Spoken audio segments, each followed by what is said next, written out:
party people. I think we're doing good on everything. Yeah? My computer has not been hitching today, at least. Oh, good. There was that news story. I don't know if you saw it, but AT&T is like saying we have no more data caps because everyone's basically staying at home and using a lot of their data. They're downloading a whole bunch of stuff. I don't have AT&T, so I guess that doesn't really affect me. I don't know if Comcast was doing anything with that. I think that's what we have. But whatever. Yeah. Oh, Diamond, we're a Verizon family. We have Charter Spectrum, which I don't even know. There might be a Midwestern thing. Have you heard of Charter? Yes. Do you have Charter out there? Okay. I have. What did my parents have when they were out in Texas? They had something, and it was real bad. It was just bad, terrible service, slow speeds, and it was expensive as hell. It was just like, this is like you're getting ripped off. You can get like quadruple the speed, Mom, if you just like switch to Comcast. So, oh well. Ladies and gentlemen, this is episode 87 of the Captain's Log. My name is Kyle Springer, and I am joined on the other side of the computer screen by Melissa Wilkinson. Yes, hello. Nice and safe. Exactly. Safe in our homes and boxes, away from other people in their boxes. I am excited for podcasts to thrive, because I imagine many of them are done over Skype like this. There's no threat, no contamination. Yeah, it's really funny for me, because I watch a number of podcasts that do video shows. Yeah. Which... Speaking of which, we are live on Twitch right now, as we are every week, Friday night, 9 p.m. Eastern time, twitch.tv/the Whatnauts. But they have like studios, and they're all on set and stuff like that. And then they're just like, oh, we're gonna have to like figure out how to podcast like normal people. And do this on Skype or on like Google Hangouts or something, and they're just like, I don't know if I can figure it out. And I'm just like, welcome to our world. We should go out there and offer to teach them. Like, you just set yourself up with this really cool freelance side gig for like the next 3 weeks. Podcast consultant. Yeah.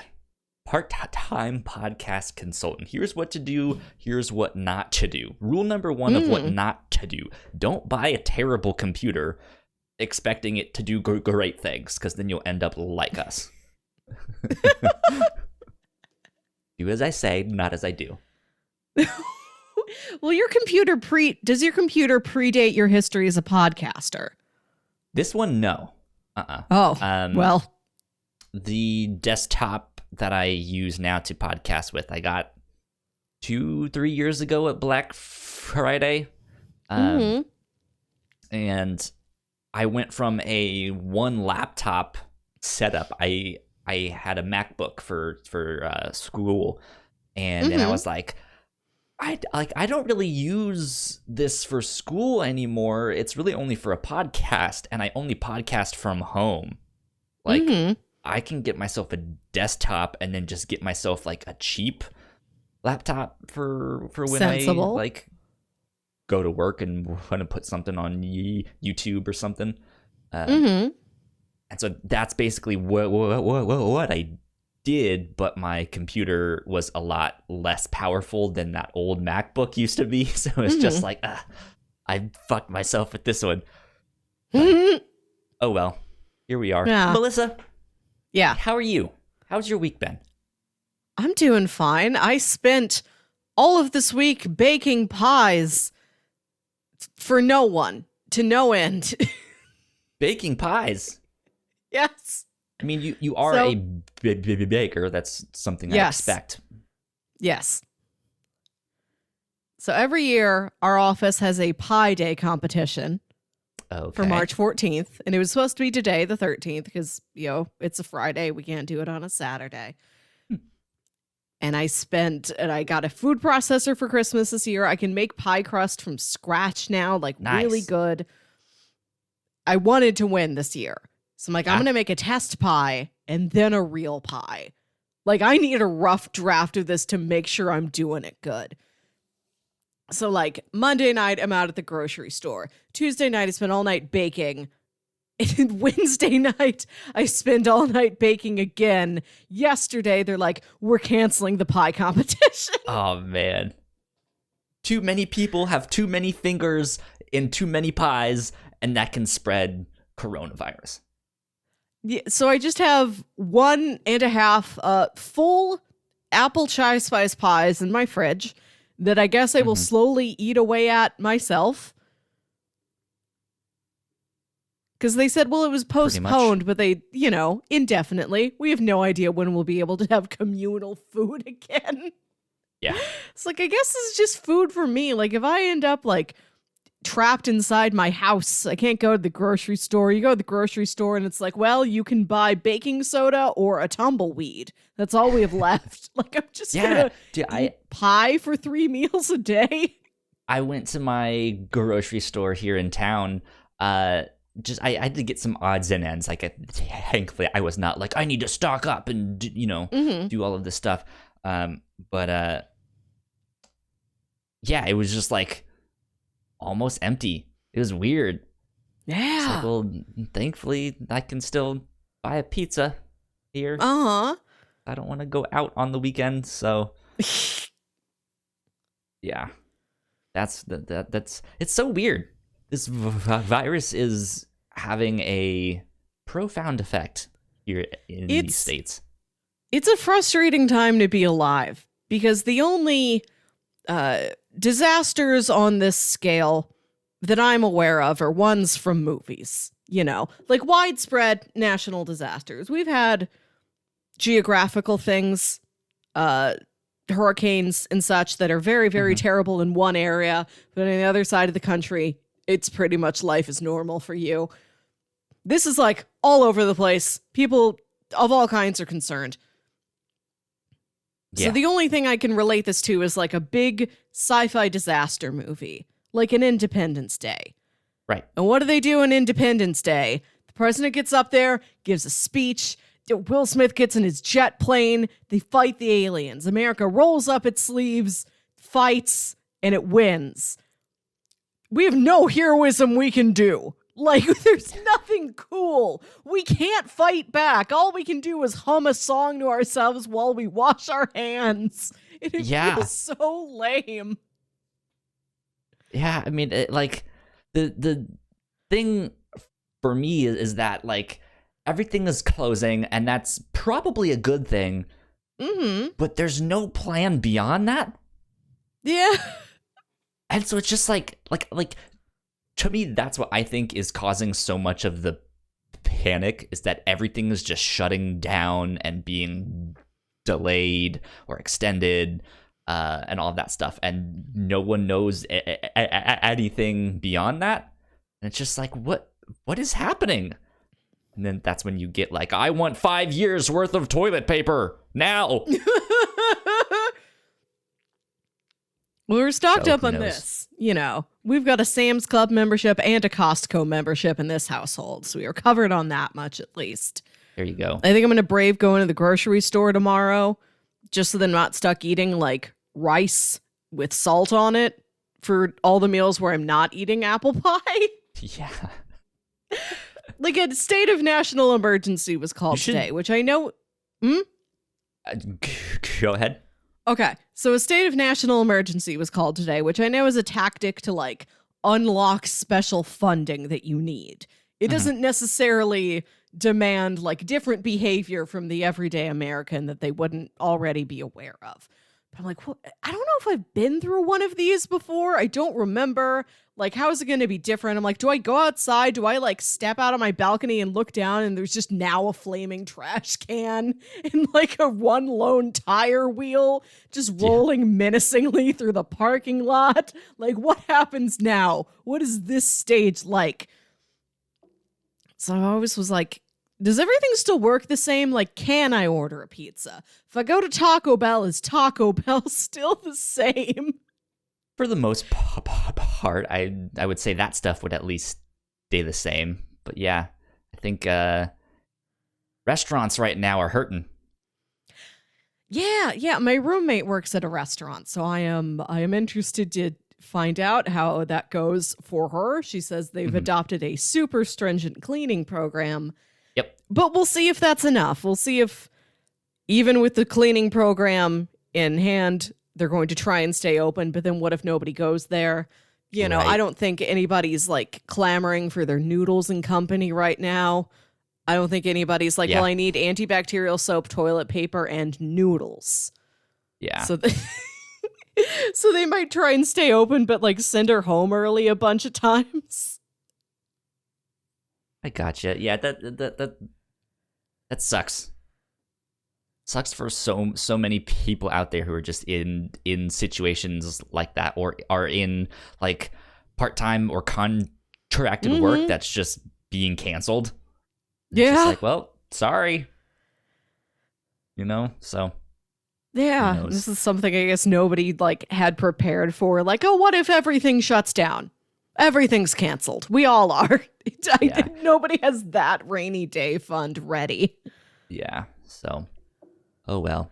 Speaking of, well, let's get back to your pies, because you were asking me. I think after we recorded the review show this past week, you're like, Kyle, do you have pie making tips? And I was like, I don't know. And you're like, because I thought you said you mentioned you made that like how to bake an apple pie app when you were in college, which is kind of a thing that I did. I prototyped. How did you out only kind of do it? App, yeah. So one of my design projects in school was to prototype an app, and in the class we were in, there were only 3 guys. It was us, and then the rest were women.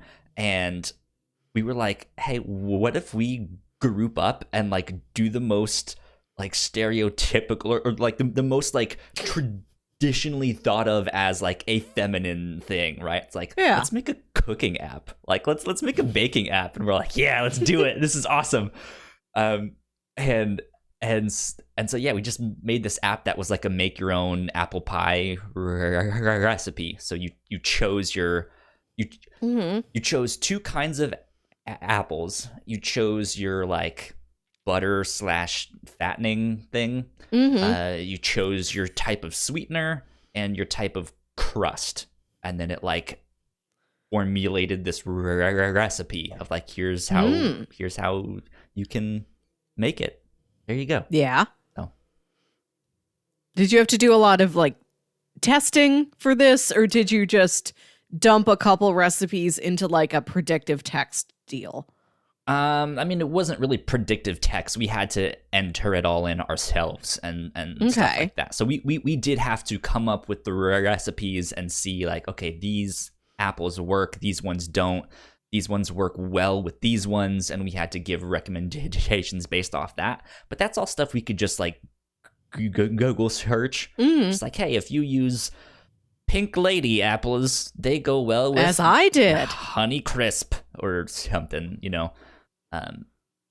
But yeah, we had fun. But yeah, I was like, I have no tips because I don't actually know how to bake. This is just something stupid that we thought was funny. I was wondering if you had that one weird tip that doctors hate, like locked in the back of your brain from several years ago. Because I took this. Believe what they put in this pie. Another smaller pie inside of it. That's the secret.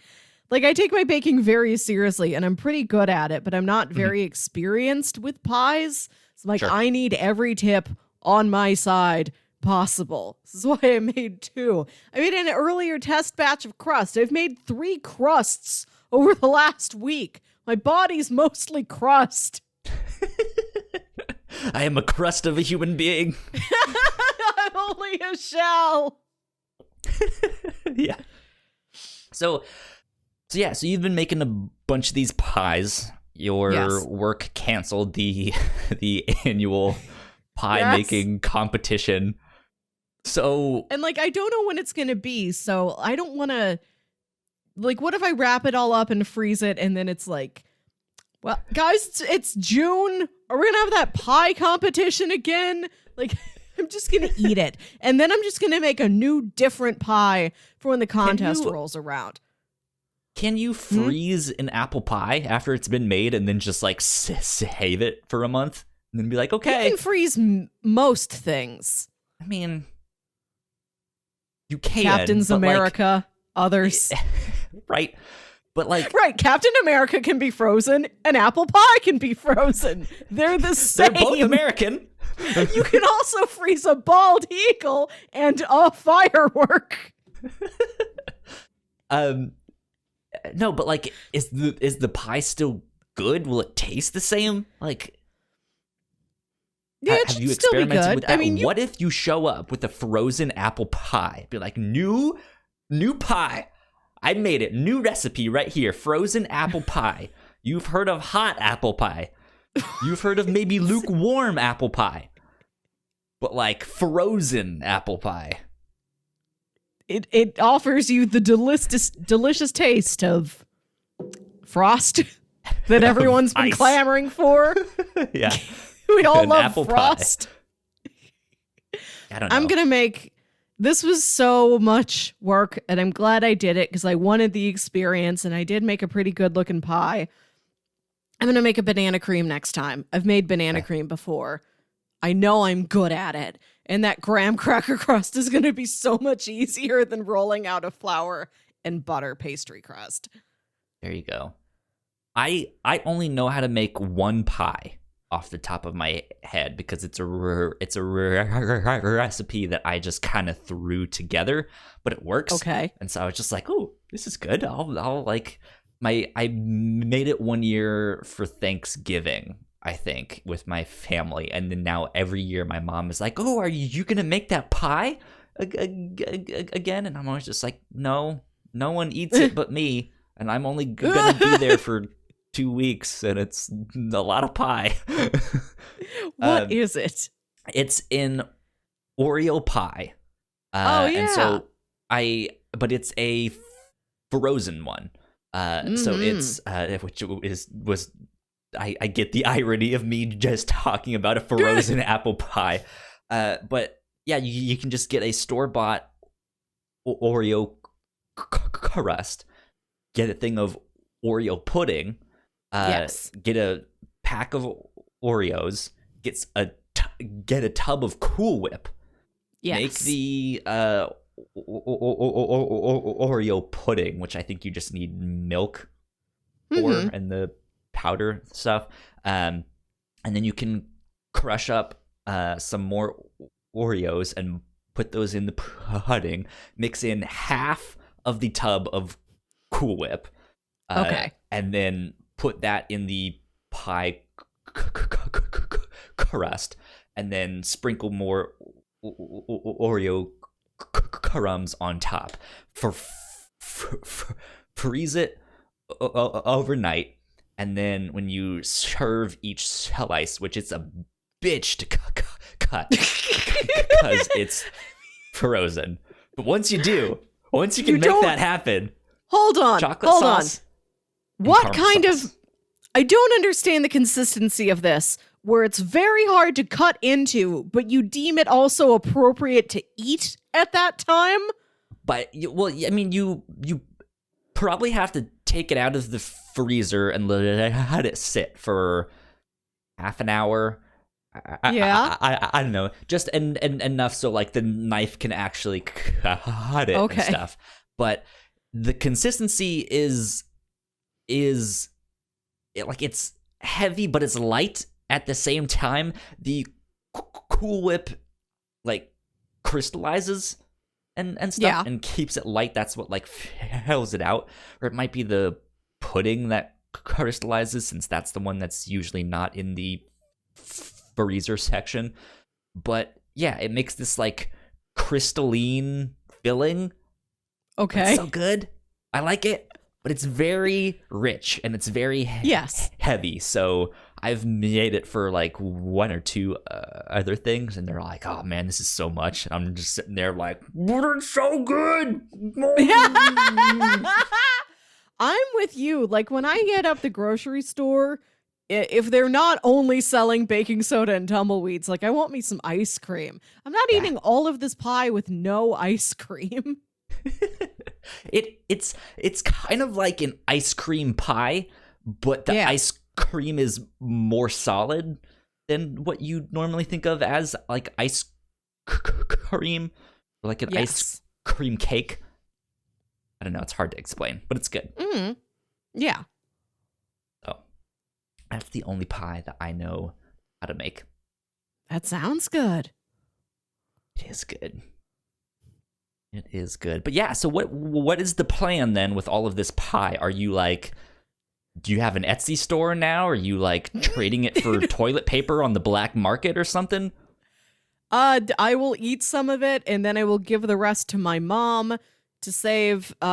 She will probably need to freeze it and thaw it again for the end of the month, where her church has this dinner where they serve it all like big cafeteria style. So they need individual slices of things. Yeah. Like they bring in a big dessert, cut it into individual pieces, lay it out on the table on individual little plates. So thank goodness there is a place I can take incomplete pies. Okay. There you go. Good stuff. That works. Mm-hmm. Yeah. That's a plan. I was going to say you could start up your cookie mafia that you and your family has. I swear there's a bigger story to this. You're not just giving those cookies out for free during the holiday times. You have like a protection racket or something. One time somebody gave us some hot wings in return, but that's it. Uh-huh. All right. I'll get to the bottom of this one day, Melissa. Yeah, you see me with all of the riches that I have reaped from the cookie mafia. You see all of these rings on my hand right now. You see the Rolls Royce back there that's just been parked inside my bedroom because I am that rich. I have those connections. Oh, yeah. I've seen them. You might not be able to see it right now, but I've seen them. Truth be told. Melissa. Yeah. Talk to me about the Avengers Campus at Disneyland. Okay. This news broke earlier this week, like 2 days before Disneyland was like, we're closed for the rest of the month. So this news feels kind of hollow. We don't know if it is still on the timeline it was originally proposed for, how any of this is going to go for the next several months. But Disneyland, more specifically Disney California Adventure, where they already have the Guardians of the Galaxy Mission Breakout ride, and where they're going to create a little Avengers mini park. Because of the Universal Studio By the Orlando's... way, shout out to Disney's Star-Lord, who is a kind of funny best friend. Oh. There you go. Shout out to Star-Lord in general, one of my favorites. Good Star-Lord. Yeah. Mm-hmm. So because Universal Studios bought the park rights to Marvel back in the 90s, and they've got a little Marvel park over there in Orlando, there's like this legal agreement where Disney in the Orlando park can't use anything that is already in the Orlando Marvel park. So they couldn't use Spider-Man. Yeah. They're putting in a Guardians of the Galaxy ride because nobody cared about Guardians of the Galaxy before 2014. That's like the one property they have that, or the Universal Studios did not already get to. So they can't put it in Orlando. This is an Anaheim exclusive. This is in Disney California Adventure. And so we've known that they're going to expand the Mission Breakout area into this full, maybe approximately Galaxy's Edge sized Avengers park called Avengers Campus. Yeah. So let's go through. This is a thread from Carly Wiesel, who's a theme park journalist. She's one of my faves. There is going to be a Spider-Man adventure ride called Web Slingers. that she says will use an advanced gesture recognition system to have webs digitally shoot out from your hands. Okay. She says they'll require no handsets, no devices, nothing. Put on 3D glasses, flick your wrist, and it'll look and feel like the real thing. Up and away. Yeah. Go, web, go! Go Fly, catch web. a web.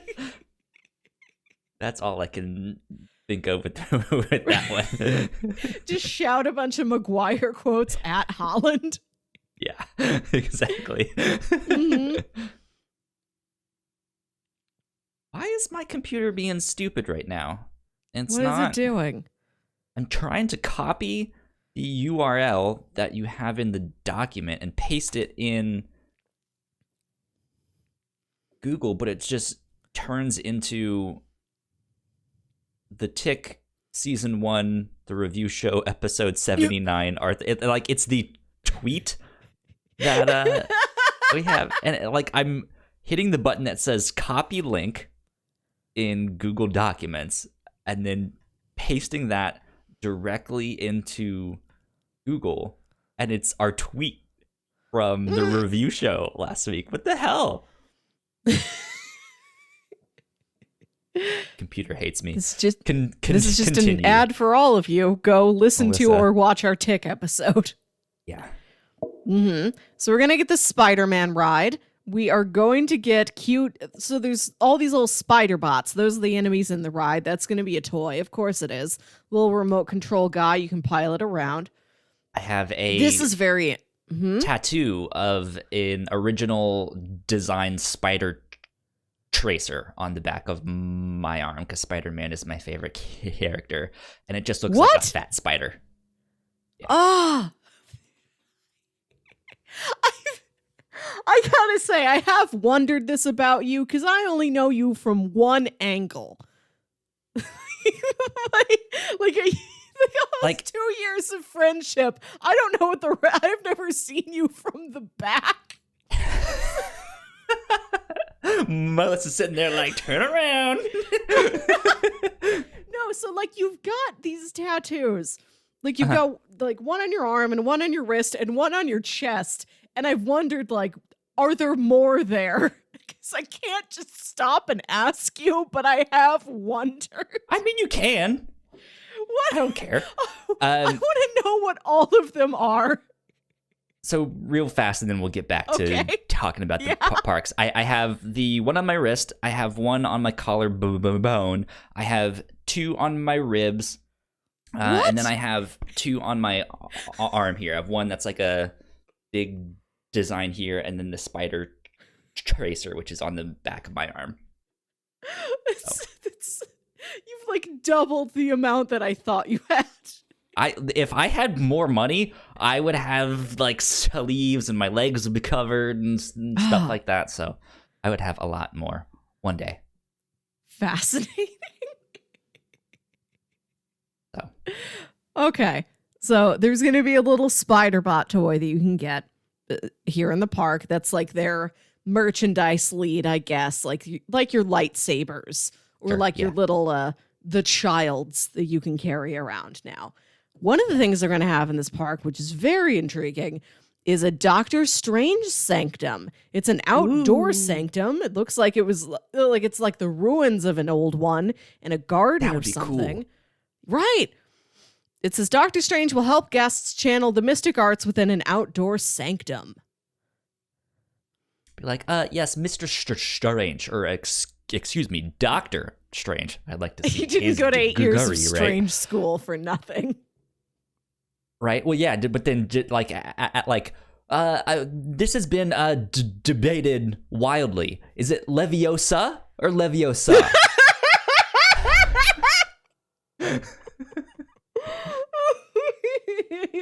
So, where do you stand on this debate? Oh, there's going to be a stunt show that's going to be taking place kind of in and around the park. The villain for this is going to be the yet-to-be-seen Taskmaster from the new Black Widow movie. Because they can't use Mysterio, right? Because he'd be with all the Spider-Man stuff. that I don't Universal I don't has? know.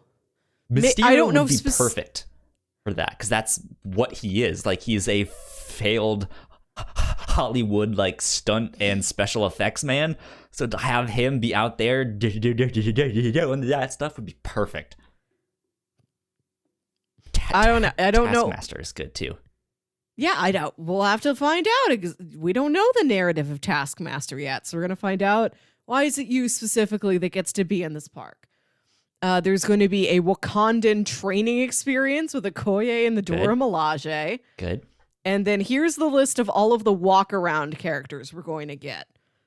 Thor, Loki, Ant-Man and Wasp, Captain America, Black Panther, Groot, Star-Lord and Gamora, Doctor Strange, Black Widow, and Captain Marvel. Nice. And there's like a picture of... Yeah, there's a picture of all of them hanging out here in this tweet thread. They look cool. Yeah. Yeah, they do. I'm very excited for these guys. It's big Groot also, like movie 1 Groot, the tall one. Nice. Yeah. That's going to be an interesting job. Whoever has that, how tall are they making him? Is he going to be on those like 2-foot stilts? Well, I don't know. And stuff, so he's like super tall, and he's just like, I am Groot.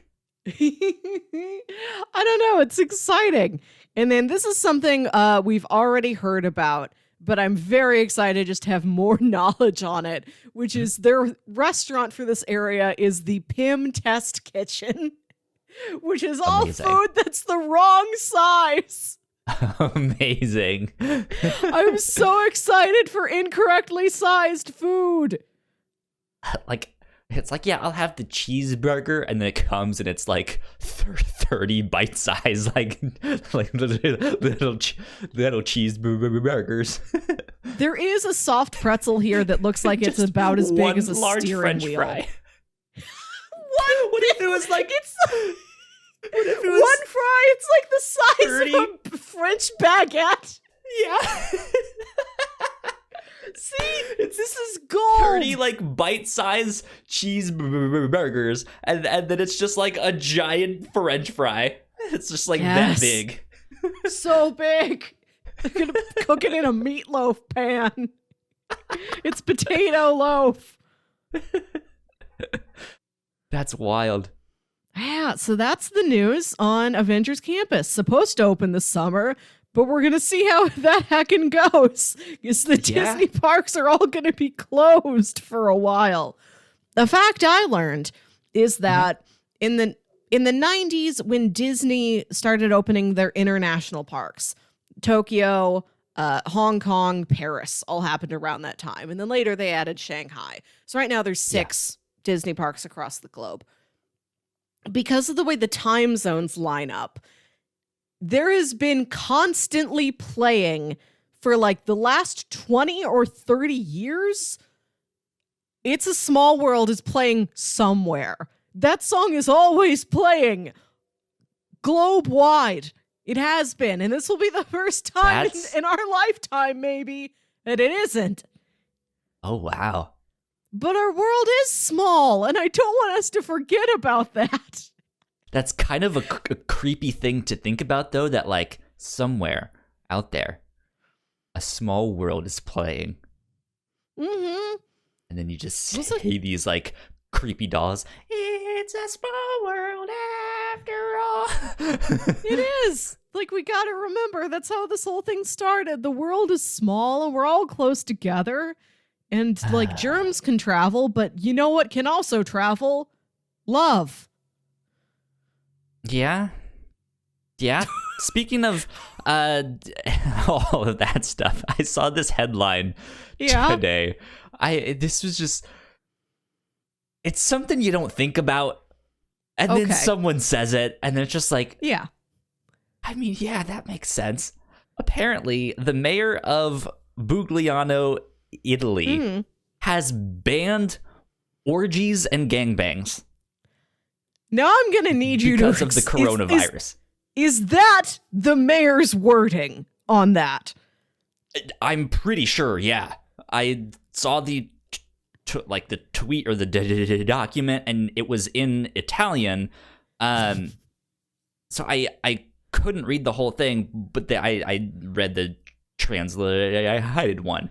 But it was like, yeah, gangbangs, orgies, and any type of group sex, 3 people or more is banned. Because 3 or more? Yeah, so like my weekend plans are now canceled. Right? No more orgies for me. I can't do it. It's banned. You just have to learn to take turns. I'm sorry. One at a time. I was just imagining like all these Italian elected officials like in their suits in like a nice historic office poring over all of these legal papers. They're like, we have to say both orgies and gangbangs. Orgies isn't going to cover that also. We need to also specify this term. But the virus has gotten so bad, and Italy is basically on lockdown, that everyone is just staying in their house, that's all they're doing is just having sex. Let them. Like, I mean, sex is still allowed, but large gatherings, gangbangs, orgies, like that's the thing that's like, let the threesomes live. I mean, yeah, 4 or more. I'll call that an acceptable cutoff point. With this 3, this is really, I find this distressing. It's so weird, but yeah, but I saw it and I was just like, oh yeah, I guess people would be doing that. It's gonna be wild to look back on this in a couple years and find out what the birth rates are in Italy like 9 months from now. Man, how many kids were born in this time? How many gangbangs were being had? I gotta ask you, what do you think is the Italian government's difference between an orgy and a gangbang? Because when I tried to think about this, I'm pretty sure they know. I'm just bothered that the word orgy didn't they felt like that didn't sum up the problem in their eyes. They're like, we need every synonym we could pull out. Everything remotely related to this, put it in the press release. So the gangbang would be when everyone is fucking one person. Right. See, this is what I was also thinking. Which I guess it's like a all squares are rectangles, but not all rectangles are squares type of thing. Yes. All gangbangs are orgies, but not all orgies are gangbangs. You're right. There's video game terminology for this, isn't there? Like, there's video games where it's like everybody's fighting each other. And there's other video games where it's like it's all of these people versus this one other person. Yeah, right? I mean, there's like death match, which is every man for themselves. I mean, you can have team death match. There's battle royale, which is every man for themselves, last man standing wins. Yes. Do you think virtual orgies are going to take off? Do you think a bunch of people in Italy just signed up for Second Life accounts? Second Life, no. I did see something that Pornhub was offering premium subscriptions to people in Italy to help them pass the time and stuff. That's like nice. That. Which is what Pornhub does. That's what they do. They do stuff like that. But I mean, yeah, like that goes hand in hand with what I don't know if we said it at the start or if it was before we started recording, but AT&T is basically being like, okay, no more data caps for the foreseeable future because everyone's just going to be at home watching Netflix and working from home and watching porn and stuff. So like porn, business, catching up on that show everybody keeps telling you about. I mean, hey, the porn industry makes a shit ton of money, and they derive a bunch of technology. Yeah, that's what killed Betamax, right? Porn picked VHS, and that's why we don't have Betamax? Mm-hmm. All of that stuff, all of the like Blu-ray and 4K and all that stuff, they went that route as well. Yeah. Crazy stuff though that you don't. I really think about how I think we're on the cusp of some sort of a cultural ice age, like this major shift in things just from what this virus may do to us. Like last night we were at bar trivia, and they've got the TV over the bar that's showing like ESPN or something, but all the reports on ESPN are just sports are canceled. No, there's no NBA, no NFL, no NHL. MLB is delayed for at least a chunk, right? They're like, we're going to postpone like opening day for like at least several weeks and see how it goes. And all these other things. Golf also. And I'm like, what if there's some weird little sport that does continue and completely takes off? Like, what if curling is the only thing deemed safe enough to continue. So if anybody wants to get into a sport, your one option is curling. Yeah. So I mean, like I've been thinking about streaming video games for a long time. Yes. I'm hesitant to do it because one, my computer is bad. Two, the main thing is I don't like talking into the void by myself. Like I know, never having done it before, I'm not going to have much of an audience. So, but like that's the thing. Like when you start out, you don't want to sit there and say nothing until someone comes, and then when they do, be like, oh hey, hi, okay, now I guess I have to start talking.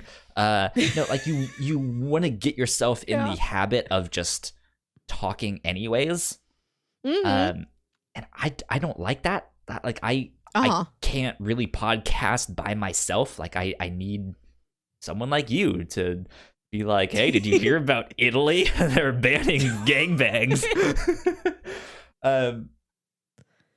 But yeah, like I would imagine stuff like that is going to take off more than it already has been.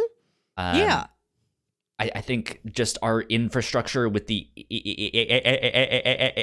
internet, the internet service providers are already kind of telling us, hey, data caps are bullshit. We're just throttling you because we want to, and we can make you pay. Like, and so I think them kind of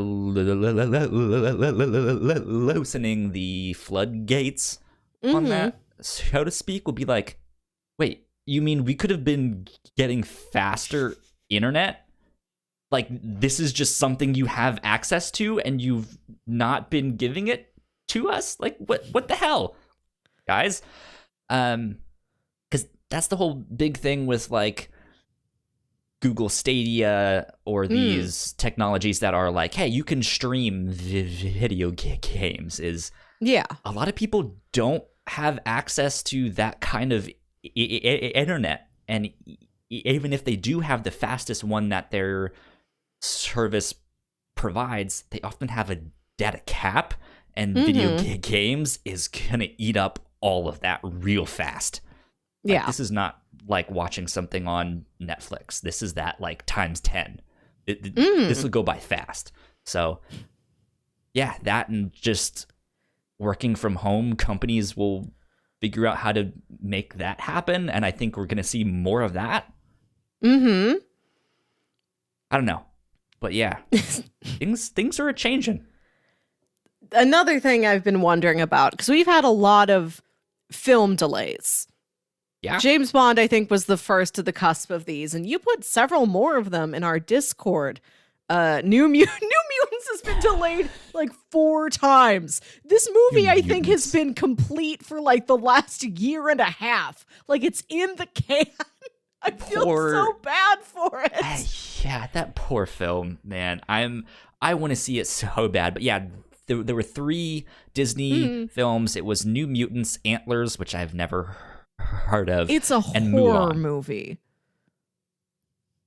I don't know, but yeah, and Mulan, and then I also saw that Fast 9 is being delayed not by a few months, but basically by a full year. Oh, they're really stuck on that being a summer movie, huh? I guess so. I think it's like August 2021 now. Is what? when they're August? I thought they were thinking like, oh, next May, April, whenever the next summer kicks off if we can't get on this one.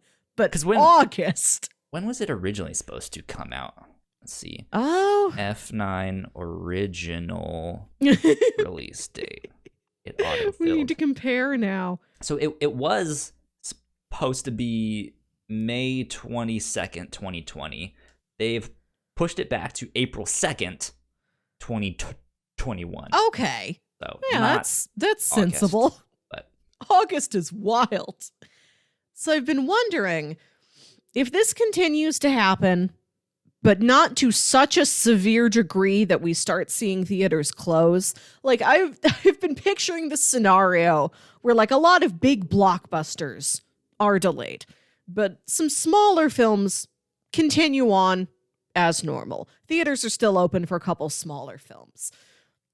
What if because there's so few options for people to choose from, they're still like, you know what, I just need to get out of the house. I miss going to the movies. I'm going to the movies. I don't care what's playing. Like, what if a movie like this David Copperfield movie just becomes the biggest grossing film of the summer? Not because it's made millions and millions of dollars, just because it's made the most dollars, because there aren't very many films playing. Like I don't want things to get worse, but I'm fascinated by this concept of just a historical period piece, like kind of quirky comedy drama taking off as well. It has broken no records. It has not made remotely blockbuster level money. It's just the one that people have seen the most out of the 4 movies they could have seen all together. Welcome to the reign of Copperfield. So you put this down in our list as Hot Copperfield Summer. And I was like, Melissa, I have no idea what this is. I've heard of Hot Girl Summer. Okay, what is Hot Copperfield Summer? So when No Time to Die was supposed to come out in mid-April, the way it was originally intended, we were referring to the season as Hot Spy Summer. And now later this year, we're going to have Hot Spy Holidays. So we propose the new alternate, Hot Copperfield Summer. Like, I see where you're going with that. I don't think that'll happen. No. Because I don't feel like the small movies will be like, this is our chance to shine. Like, I think they're gonna end up going the same route. In fact, I saw today, this is coming from USA Today, this was published at 3:21 p.m. Eastern Time. AMC theaters and Regal cut movie seating capacity in half amid coronavirus pandemic. So they're staying open for, like, theaters are still being like, okay, well, we're still open for now, but we also don't want large groups of people, like, gathering. What if we limit the amount of tickets that we sell? So yeah, that makes sense. Unfortunately, David Copperfield might not have such a hot summer after all. I've just been wondering, because so many things have been moved. I imagine a studio couldn't move everything that it has in its slot. It would have to let some of, like, the non-blockbuster things that aren't major crowd draws, like, we gotta let something go on as planned. An issue, yeah.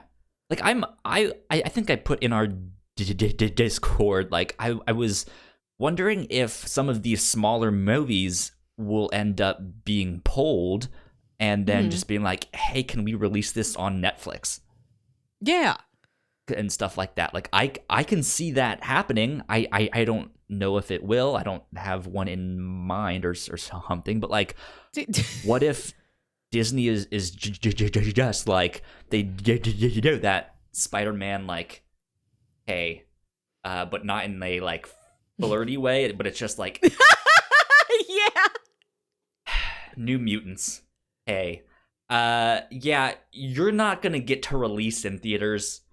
We're gonna put you on Disney Plus, right? Like, what if they just went straight to streaming with these? Yeah. Yeah, I could have. And if anyone, they'd probably do that for our boy Artie. Just take Artie straight to Disney Plus. Yeah, which I would kind of appreciate, because then I could watch it over and over again without having to multiple times go to the theater, me, an adult woman, for this child film. I can watch in the privacy of my own home. Here's even something that I was thinking about yesterday. I don't know if it'd be a good idea or what, but like, that's the thing. Like, a movie has a premiere, and it is this event thing, right? Where like you have to go and show up at a certain time. What if they do something like that for some of these movies? Like, hey, New Mutants will be on Disney Plus for Friday night between 7 p.m. Eastern time and midnight. And then we're taking it off until like that next night or next week or something. Okay. So it kind of eventizes it, and it's not this like, oh, I can watch it 30 times this week because I have nothing else to do with my life except sit here and have a gangbang. But like, I don't know. Like, I don't know if that would work or how they would make that happen or something. But I think if they can figure out a way to eventize it, and just be like a Fathom event, but just in your own home. Right, yeah. Just like, or show like, up now. Hey, remember this TV thing where like the TV, like the show would come on at a certain time and they'd rerun it later? Honestly, they have your credit card information. Be like, hey, you can watch it on Disney Plus now for $2. Just charge a little bit of extra money. Like, I would watch it that way. I'd be like, hell yeah, I'm gonna make my own damn popcorn and sit here in my bed and spill this popcorn, and I'll find it next week. Really tacky carpet to feel like I'm at the movie theater. I'm gonna look at a picture of Greg Marcus before the film begins. Let's all go to the movies. Let's all go. Silence your cell phones. Okay, did you put your cell phone on silent? Right, yeah. It's like, oh man, I have to pause it. I have to go make a text. I have to go to the lobby. My damn living room. Time to walk out onto my porch. Yeah. No, but like, yeah, I'm wondering if something like that will happen, something along those lines. But we'll see. We'll see what happens. This is quite an interesting time to be alive. It's very distressing, but like intellectually very intriguing. Like, just what are the workarounds, especially for like a logistics nerd like me, the person that was like, yeah, I'm excited for like the Imagineering and the world building of Galaxy's Edge, but the crowd control measures, tell me about those. Yeah, because like something that was fascinating to me is hearing about South by Southwest, whereas like, yeah, we're canceling that, but word on, I forget the exact money amount, but they lost millions, like $350 million on canceling that. And that's a lot. That's like Super Bowl money, where it's like, hey, the city is basically not getting any of this income. That's gonna hurt local businesses. That's gonna hurt the whole little economy that they have there. Like, things are gonna be changing, and we don't know how exactly yet. And it's just like, we're all just like, what's gonna happen? Like, this is weird. Right. Yeah. Which I think I should mention, like, please be safe. Take precautions, but at the same time, like, I think there is an air of, like, hysteria that's out there. It's like, okay, guys, come on. We don't need to panic that much, but let's, like, take precautions. Wash your hands. Maybe get an extra thing of toilet paper, but don't get years worth. Don't do that. That just causes more panic and more hurt and more harm. Right. It just, like, if this happens to any of us, it happens to all of us. Like, buy a hand sanitizer, buy 12 rolls of toilet paper. Or don't show up at Melissa's doorstep and trade it for 20 pies.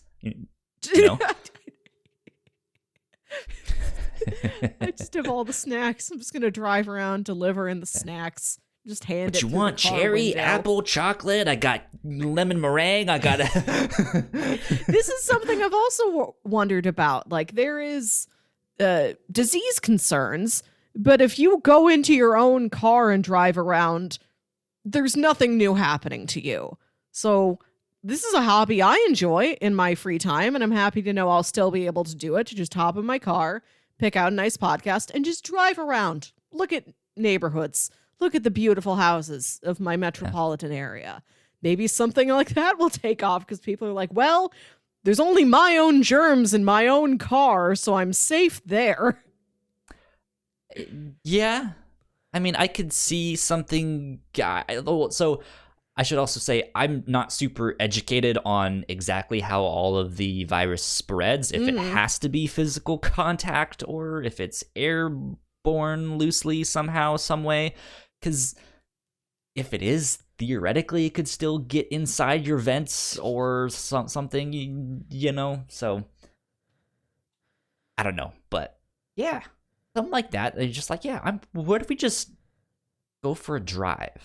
But then that also means, like, well, maybe you need to go to the gas station and then touch the gas station pump, and so then maybe you don't want to do that because everyone else It's gotten to the point where, like, do I take precautions? Sure. But if an everyday thing kills me, that's just how I go out. I'm not going to the grocery store and putting gas in my car and living. Yeah. I'm not going to become a mummy at age 29, wrapped in a bunch of sheets inside my own home, the sarcophagus. I don't think I liked doing it. I saw a tweet. I think I forgot to like it. But there was apparently a storm over the pyramids in Gaza.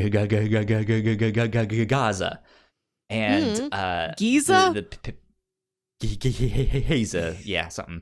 But the picture I saw, there was like lightning striking one of the pyramids or something. I don't know if it actually was striking or it just looked like it was. But the person quote tweeted it and was like, "Great, now we have to deal with mummies too."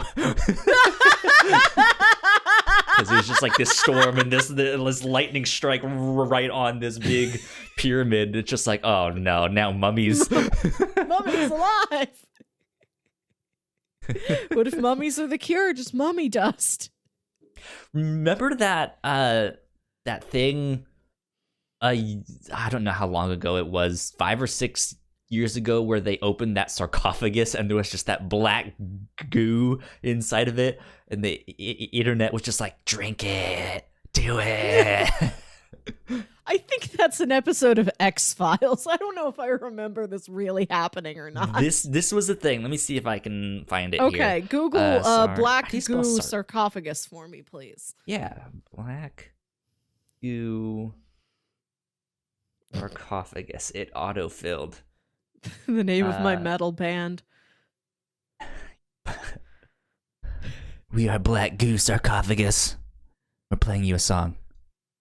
Playing you a song? Have you seen a band before? Yeah. This was from 2018. The massive black sarcophagus was opened. Here's what's inside. This is coming from Live Science and written by Owen Jarvis. And they write, a mysterious black granite sarcophagus discovered in Alexandria, Egypt, dating to a time after Alexander the Great conquered the area in 332 BC, has been opened. There was speculation at the time the discovery was announced earlier this month that the massive coffin held the remains of Alexander, and that opening the sealed and foreboding-looking box would unleash a curse. Neither seem to be true, unless stinky sewage causes some sort of torment. Yeah, and then they go on, and the internet was just like, drink it! I dare you!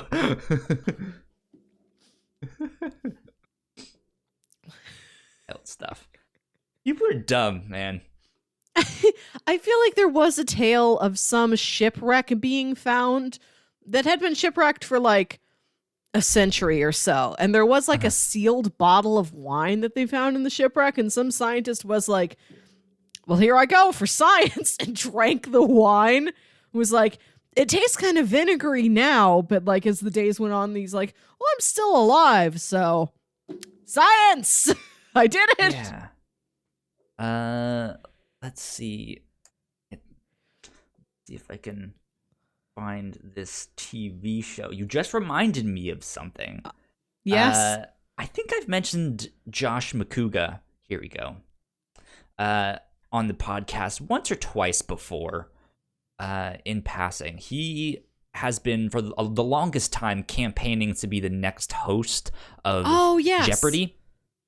Josh McCouga, he has been, I don't know if he still is, working for Collider, but he has a new show on the History Channel called Eating History, in which they eat a bunch of like old or historic food that they probably shouldn't eat. Like, hey, here's a unwrapped Twinkie from like the 1920s. I don't actually know. Okay, so this is legitimately old food, not just like we are recreating a historic recipe the way Martha Washington used to make it.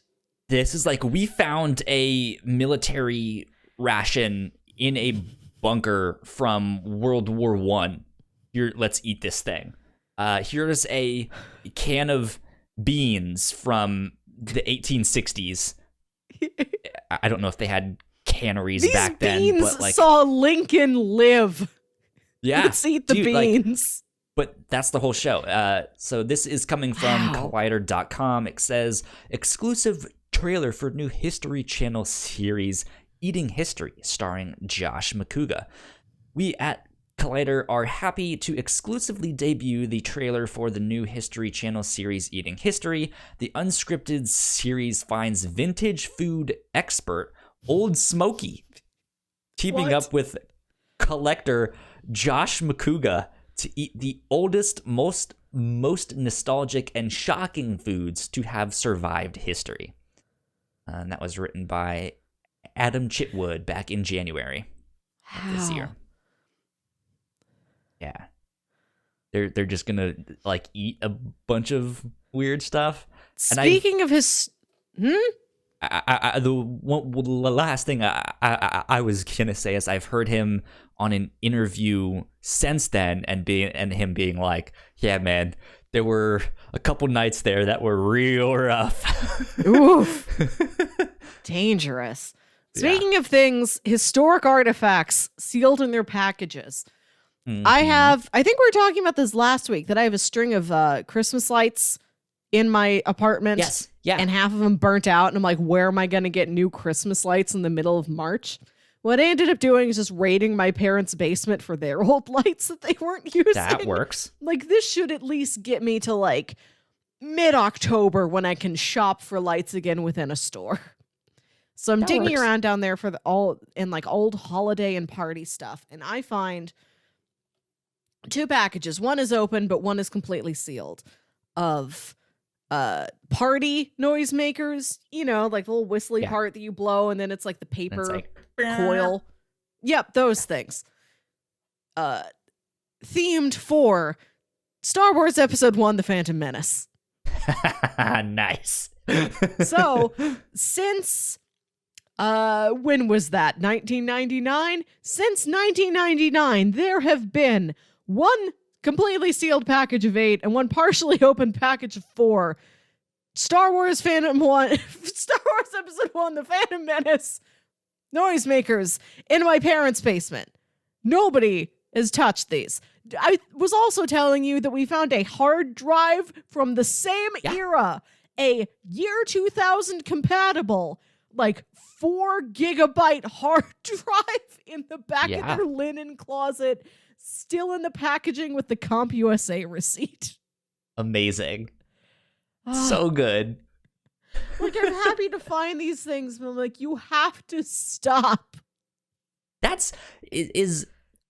So we have a couple things in our society, in culture, that are out of date or like, I don't know exactly how to explain it without giving an example. So the save icon on computers is often the icon of a floppy disk, but a lot of younger people don't know that, or they will hear stories of these said floppy disks, but they don't know what they are, right? Or like when you go up to a car and you tell someone to roll their window down, it's like no one rolls their window down anymore. That technology went away like 10 years ago, you know. Do you have more than 10, but like do you have can you think of another example of that, or do you have like a favorite one where it's just like, the save icon, that's just the dumbest thing that we have? What is that? I watched a really interesting video from Vox or somebody on YouTube last year about the radioactive symbol. You know that. It's like the that's like the 3 interesting one. The 3 spiky crescents kind of linked together. That was something that like they had to make whole cloth in like the 1930s or 40s. Like, we have radioactive things we need to warn people away from. What is a universally dangerous looking symbol? And we'll label it radioactive in a variety of languages, but just in case, we need the additional failsafe of a pictogram, what looks scary? And it talked about the design of the initial radioactive symbol. And it talked about how stuff that's radioactive will be radioactive for centuries, for eons, and we'll label all of the stuff, and it's buried deep underground or whatever it is they do to keep it safe. But there is this possibility that, like, civilization will collapse and like 600 years from now, like what if any of the languages we speak die out that far in the future? Like, all of culture has died, but the radioactivity still lives. Is the symbol going to communicate the same thing to future generations who we don't know? We know none of their touchstones, none of their communication tools, but we have to make this message clear to them or they're going to get hurt. How do we do this? How do we prepare for something like that?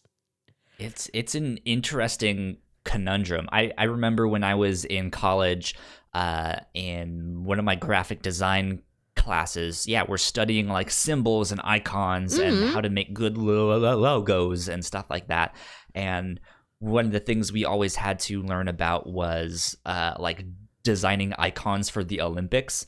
Like, how do you communicate food for multiple people coming from all sorts of different countries that speak different languages?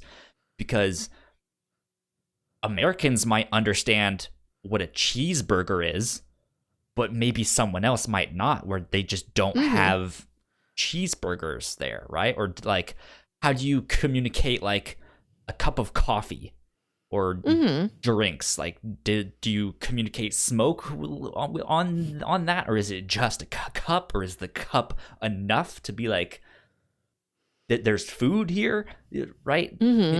So that stuff was always fascinating. Yeah. I hope everything's still on track for them Olympics, because I have been pumped for these Olympics since the last one. Like, can't wait for another. More, please. Yeah, we'll see. It's like mid-August, so hopefully that's enough time for the world to get its stuff straight, for us all to be clean and healthy and ready to run, jump, and swim. Curl. And curl. And tennis. And gymnast. Yeah. We'll see, man. We will see. On a lighter note. Oh, sure. Listen, I wrote radioactive this one. death. Yeah, right. Viruses, death, radioactivity. Pie. Pie, the most menacing of them all. If you were the voice actor of an animated character, what would your ideal character be? Not necessarily. Well, I guess if there's an existing one, who would that be? But never before created character. Yeah, like Jiminy's. What type of character would you want to be? I wrote this down last week as just a let's put something on here, and we never got to it. So. I want your answer first. What are you thinking about? I would kind of like to be a detective. Oh, I was thinking mech pilot. I mean, sure, a mech piloting detective would be amazing. Yeah, you're just gonna be Roger Smith from The Big O. Yes. Yeah. I'm a negotiator in what's this city called? My name is Paradigm Smith, City. I'm a negotiator in Paradigm City. 40 years ago, everybody here lost their memories. God, I love that show. That show is a beautiful mess.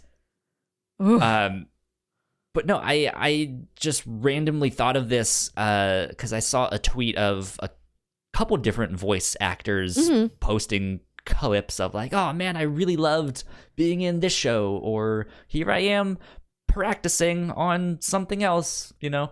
And I was just thinking, like, if I was a character in some kind of animated TV show, who would I be?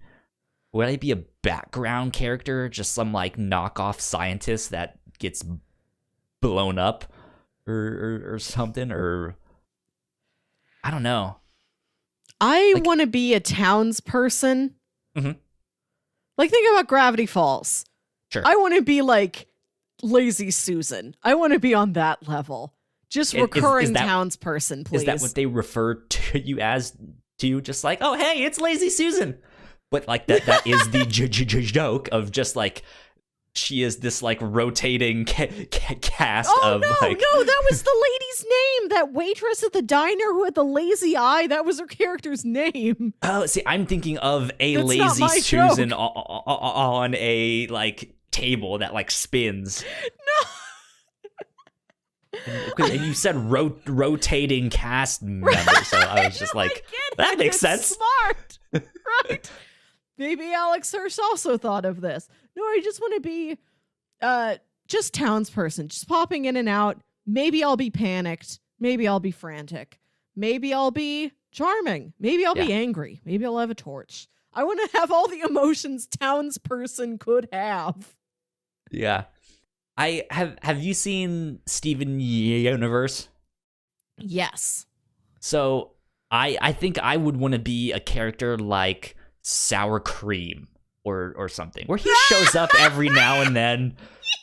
Right? You are a sour cream. I totally am. But like, like someone he's not necessarily super important to like the overall plot or something like that, but he's there. He's a character. You know him. Maybe every now and then you get a story that's like, oh, that's his mom. By the way, that's his family backstory, right? But like, he's there's not much to him, right? But he's just like, yo, Steven, what's up, man? And he's like you sound exactly like Brian Posehn. I don't know, but isn't he also like a DJ or something in that show too? Like he Yes. so he's just sitting there like Yeah. That would be me. Yeah. I don't know, because I like, as much as I would want to be a detective, like I don't feel like the like stereotypical like hard boiled crime noir detective. Like that would be Well, too you much could be like a of Detective joke Conan. to me. Yeah, I could be a, like Detective Conan type of character, but I'm thinking of like down on their luck, alcoholic private investigator being like, so there I was, and she walked in with her red dress, you know, and like that would be fun. I just don't think it would fit. Oh. I don't know. Mech piloting detective. I love it. Like I said that, then remembered that is a guy. They've done it already. It's okay. You lost your memory 40 years ago. You didn't know that. That's what happens here in Paradigm City. I have negative memory. God, that show is wild. It is one of my favorites. I gotta revisit that sometime. I do have to say, I think that's one of my all-time favorite episodes of the Whatnauts podcast that me and Paul did. Yes. That is a fantastic It was episode. really fun. Because it was just batshit insane. Like, there's so much weird imagery for you to try and dig in on. Like, what do these tomatoes mean? Right? It's just like, there's so much stuff that you can dig into and metaphor, but then it goes in so many directions that you're just like, did they actually know what they were doing? Or not? Who knows? Like, because this is just weird and stupid, but there's so much stuff that's like, but then there's this and that connects with this if you're thinking about it in this one way. But then, like, it's just like, a tomato what the hell is a happening? metaphor for your innocence. This is a show that I want redone. Like, I want this to be I want the live action adaptation of this. Like, hopefully this John Cho Cowboy Bebop does well, and then we get a wealth of these other ones. I want this done, like, verbatim. Just shot by shot, live action version. Put it on AMC like it's a prestige drama. Just see how people take it. Still as many robots. Still that mummy guy. It's all still there. So wild. It was so good. I love that show, though. Yes. Ugh. Anyways, I think that will about wrap us up this week for the podcast. Housekeeping. Ladies and gentlemen, we have multiple podcasts that you guys can go check us all out on. You guys can find more info on our website. I mentioned, I think, the review show on this episode, as well as the Whatnauts podcast, which was like the original podcast that we made a long time ago. Go check all of that stuff out. Melissa and I recently did an exclusive episode of the Captain's Log where we rolled D&D characters, brand new ones. It was my first time, and that was fun. You guys should go check that out. If you like what we do, patreon.com/thewhatnauts is where you can support us for as little as $1 a month. You guys can get episodes early, get access to the live streams of the review show. At the $3 tier is where you can get that exclusive content. And of course, we want to give a big shout out to our Patreon supporters at the $5 tier. So thank you, Sam, and thank you, Christine, for helping us out, keeping the mics on. We appreciate both of you. Thank you. Melissa, where can they find you on the internet? You can find me on Twitter and Instagram at Wilkywit. That's WILKYWIT. You can go find a picture of that pie I made and will just slowly eat myself, probably. You guys can find me at Kyle Springer on Twitter and Instagram. You guys want to stay up to date with our shows, which, by the way, I also just found out that we will not be recording crossplay this weekend. Ignacio has been studying abroad here in the U.S. He's been in San Francisco, and it is pretty bad where he is. So he went home to Chile, right? He's going to go home this weekend. So he's gonna go back for that stuff. Yeah. But yeah, so that means we will not be recording crossplay this week. So I will be tweeting that out shortly. But yeah, you guys can stay up to date with us on Twitter at the Whatnauts. I believe that is about it. This has been episode 87 of the Captain's Log. I guess the one last thing I should mention is that we are almost on episode 100 of the review show. It's coming up in a couple weeks here. And Melissa, do you want to tell them what we're going to be doing for that one? Yeah, we're going to be trying a special new kind of episode where Kyle and I are each going to come to the table with what we think is the best superhero movie. And we're going to watch both these movies. We're going to talk about both of these. And, it's like a new twist on our compare and contrast kind of episodes we've tried before, where instead of talking about like a movie and the comic book it was adapted from, we're going to take two contenders for the same title, debate them against each other. There you go.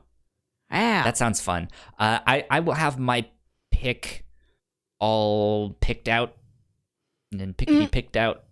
Pick. Yes. I'm gonna have that all picked out by this weekend. So Melissa, when you and I record the review show this weekend, we can announce it on our newest episode of the review show. So be on the lookout for that stuff. What we are going to be talking about for that one, because 100 episodes, that's pretty cool. Big. Yeah. And then don't forget, 100th episode of the Captain's Log will be a review of the old Whatnauts band, their discography. Discography. Yeah. We're also going to listen to some of James T. Kirk and Jean-Luc Picard's Captain's Logs and talk about those too. Stardate 2019. Stardate 2020. So we'll be having some fun with that down the road. But let's get out of here for real this time. We will see you guys next week. Bye. Bye. Thank you guys so much for checking out our podcast. Put in F in the chat for the orgies and gangbangs being banned. Press F to pay respects. You know the deal. In the meantime, go subscribe to our channel, which is right up here in that corner, and go watch one of our other videos right down here, because we got tons of other podcasts for you to check out. In fact, you know what? Right here, I'm going to put... Actually, I don't know if the Big O one is on there. It might not be. You know what? Just hit whatever one is down there. Thanks. Bye.